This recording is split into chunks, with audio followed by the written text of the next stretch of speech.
John. திருப்பிக்கோங்க. இந்த விசுவாசத்தோடு நீ இருப்பாயானால், If you be in this faith, உன்னுடைய சரீரத்தில் இருக்கிற நோய் உன்னை விட்டு விலகும். your disease will leave from you.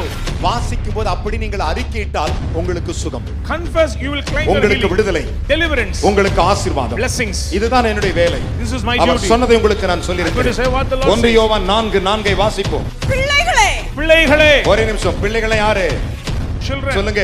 நாங்கள் தான் பிள்ளைகள். we are the children of ஒரு God. அல்லேலூயா சொல்லுங்களே. பிள்ளைகளே, நீங்கள் தேவனால் உண்டாயிருந்து, நீங்கள் தேவனால் உண்டாயிருந்து. ஒரு நிமிஷம். நான் கடவுளால் தான் உண்டானு சொல்றோம். கையை உயர்த்துங்க. கையை உயர்த்திட்டு என்ன பாருங்க.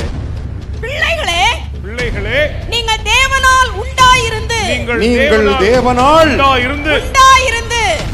உண்டாயிருந்து அவர்களை ஜெயித்தீர்கள். ஒரு அல்லேலூயா. Hallelujah.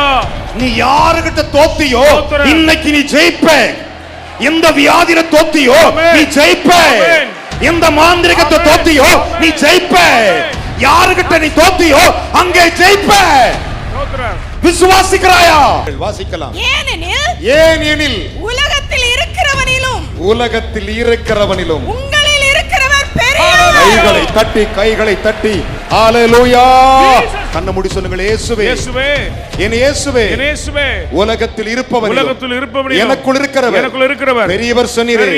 பெரியவரே எனக்குள் வாரும். இயேசப்பா எனக்குள் வாரும். ரெண்டு கையை உயர்த்தி. இயேசுவே, நான் இந்த உலகத்தை பாவ நிறைந்த உலகத்தை, வியாதி நிறைந்த உலகத்தை, மந்தர் நிறைந்த உலகத்தை, இயேசுவே நான் ஜெயிக்கணும். என் ஜெயிக்கிற தேவனே என்னை ஜெயிக்க வைப்பீராக. இயேசுவின் நாமத்தில். ஏ பிசாசே, நீ வச்ச நோய் எடுத்துட்டு போ. உன் பலவீனத்தை எடுத்துட்டு போ. நான் இயேசுவின் பிள்ளை. இயேசுவே என்னை ஆசீர்வதி. இயேசுவின் மூலம் பிதாவே. ஆமென்.